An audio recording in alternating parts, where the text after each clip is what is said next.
स्वागत है आपका स्टैटिक जीके में। आज की इस वीडियो में हम प्रैक्टिस 7 को सॉल्व करेंगे।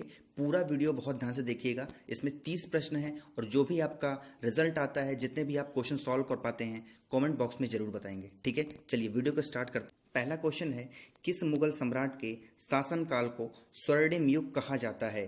ठीक है, तो ये है शाहजहां, यानी कि बी ऑप्शन इसका करेक्ट ऑप्शन होगा। नेक्स्ट है क्वेश्चन नंबर 2। सेकंड क्वेश्चन है कि गायत्री मंत्र का सर्वप्रथम उल्लेख कहाँ मिलता है? तो जो गायत्री मंत्र है उसका सर्वप्रथम यानी सबसे पहले उल्लेख मिलता है ऋग्वेद में, यानी कि ए ऑप्शन इसका करेक्ट ऑप्शन होगा और ऋग्वेद ही सबसे पुराना वेद है। ठीक है, नेक्स्ट है क्वेश्चन नंबर 3 कि धन विधेयक किस सदन में प्रस्तुत किया जाता है? तो जो धन विधेयक है वो कहाँ प्रस्तुत किया जाता है? वो लोकसभा में प्रस्तुत किया जाता है। एक क्वेश्चन और आता है कि धन विधेयक है या नहीं, यह कौन निर्धारित करता है? तो लोकसभा अध्यक्ष जो है उसको निर्धारित करता है, यानी कि बी ऑप्शन इसका करेक्ट ऑप्शन होगा। नेक्स्ट है क्वेश्चन नंबर 4, राज्य सरकार की वास्तविक कार्यपालिका शक्ति में किसकी निहित होती है? ठीक है, तो ये होती है राज्यपाल की, यानी कि बी ऑप्शन इसका करेक्ट ऑप्शन होगा। जब राज्य सरकार की बात आएगी तो उसमें राज्यपाल होंगे, लेकिन जब केंद्र सरकार की बात आएगी तो उसमें कौन होंगे? राष्ट्रपति होंगे। ठीक है, तो इसका बी ऑप्शन करेक्ट ऑप्शन होगा। नेक्स्ट है क्वेश्चन नंबर 5, भारत का मानक समय ग्रीनविच रेखा से कितना घंटा आगे है? तो ये कितना घंटा आगे है? ये है 5.5 घंटा, यानी कि डी ऑप्शन इसका करेक्ट ऑप्शन होगा। नेक्स्ट है क्वेश्चन नंबर 6, कर्क रेखा पर भारत का कौन सा शहर अवस्थित है? ठीक है, तो कर्क रेखा पर हमारा रांची शहर अवस्थित है, यानी कि ए ऑप्शन इसका करेक्ट ऑप्शन होगा। और रांची किस स्टेट में है? ये है झारखंड में।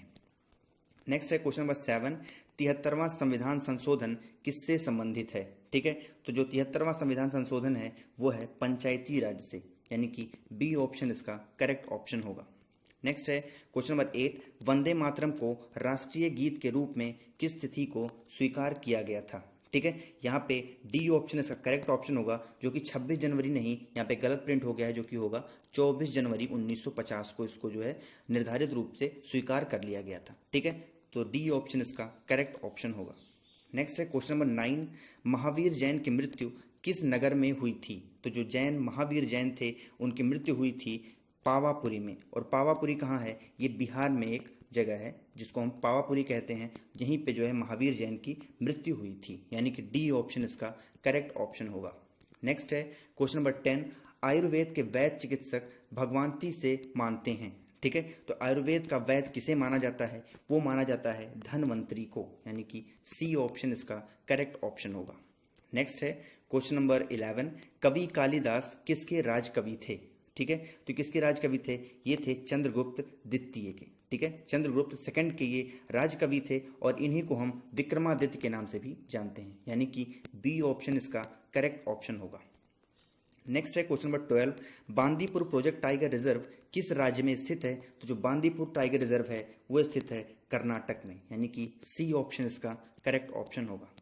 नेक्स्ट है क्वेश्चन नंबर 13, भारत का सबसे महत्वपूर्ण लघु उद्योग कौन सा है? ठीक है, तो ये कौन सा है? वो है हथकरघा, यानी कि जो हाथ से बनाई हुई चीज़ें होती हैं वही सबसे महत्वपूर्ण उद्योग है भारत का। तो 13 का डी ऑप्शन इसका करेक्ट ऑप्शन होगा। ठीक है, नेक्स्ट है क्वेश्चन नंबर 14, निम्नलिखित राज्यों में से किसकी तट रेखा सर्वाधिक है? ठीक है, तो सबसे अधिक तट रेखा है ये है गुजरात की, यानी कि ए ऑप्शन इसका करेक्ट ऑप्शन होगा। ठीक है, वीडियो अगर आपको पसंद आ रही है, वीडियो को आप लाइक जरूर कर दें और आप चैनल पे नए हैं तो सब्सक्राइब जरूर कर दें। ठीक है, नेक्स्ट है क्वेश्चन नंबर 15, कर्क रेखा कितने राज्यों से होकर गुजरती है? ठीक है, कितने राज्यों से होकर गुजरती है? ये गुजरती है 8 राज्यों से, यानी कि डी ऑप्शन इसका करेक्ट ऑप्शन होगा। ठीक है, अब वो 8 राज्य कौन कौन से हैं? वो हैं गुजरात, राजस्थान, मध्य प्रदेश, छत्तीसगढ़, वेस्ट बंगाल, झारखंड, त्रिपुरा और मिजोरम। ये 8 राज्य हैं जहां से कर्क रेखा यानी ट्रॉपिक ऑफ कैंकर वहां से गुजरती है। ठीक है, नेक्स्ट है क्वेश्चन नंबर 16, ईद उल जुहा किसकी याद में मनाया जाता है? ठीक है, तो जो ईद उल जुहा है वो मनाया जाता है हजरत इब्राहिम जी के याद में, यानी कि डी ऑप्शन इसका करेक्ट ऑप्शन होगा। नेक्स्ट है क्वेश्चन नंबर 17, निम्नलिखित में से किस नदी को वृद्ध गंगा यानी कि बूढ़ी गंगा के नाम से भी जाना जाता है? ठीक है, तो ये है गोदावरी, यानी कि ए ऑप्शन इसका करेक्ट ऑप्शन होगा।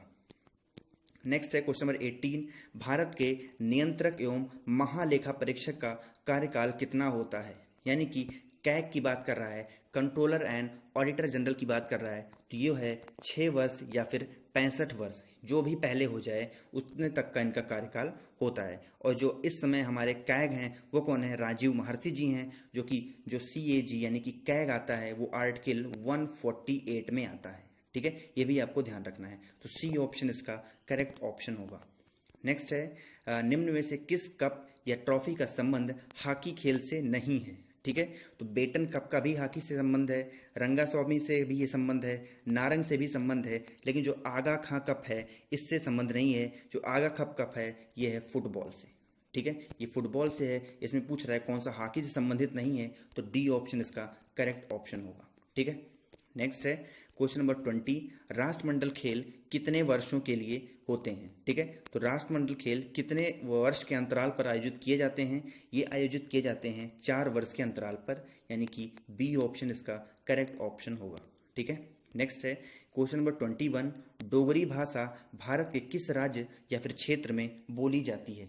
ठीक है, तो जो डोगरी भाषा है वो बोली जाती है जम्मू और कश्मीर प्रांत में, यानी कि बी ऑप्शन इसका करेक्ट ऑप्शन होगा। नेक्स्ट है क्वेश्चन नंबर 22, वह संविधान संशोधन जिसके तहत GST पारित किया गया था? ठीक है, तो वो है 122वां संविधान संशोधन। ठीक है, 122वें संविधान संशोधन के तहत जो GST है उसको पारित कर दिया गया था और ये लागू हुआ था 1 जुलाई 2017 से। ठीक है, तो बी ऑप्शन इसका करेक्ट ऑप्शन होगा।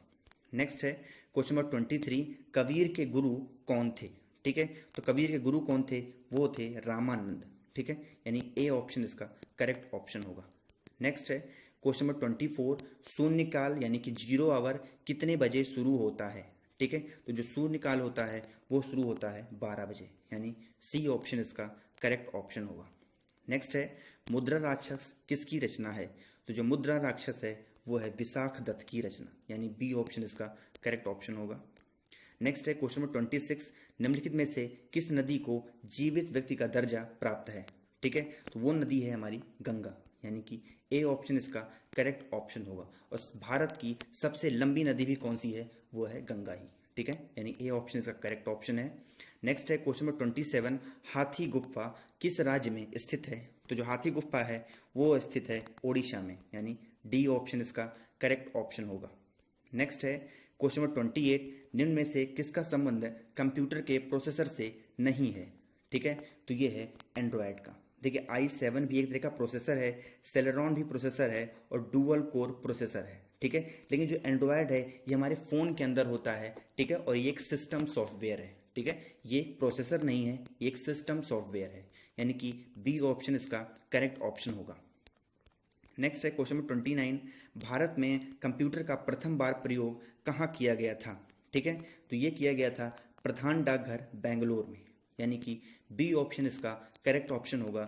जो बेंगलोर का प्रधान डाकघर है वहाँ पे सबसे पहले हमने कंप्यूटर का यूज़ किया था। नेक्स्ट है क्वेश्चन नंबर 30, केंद्र सरकार द्वारा शुरू की गई सुशासन एक्सप्रेस किन 2 शहरों के बीच चलती है? ठीक है, तो ये चलती है ग्वालियर और गोंडा के बीच, यानी कि बी ऑप्शन इसका करेक्ट ऑप्शन होगा।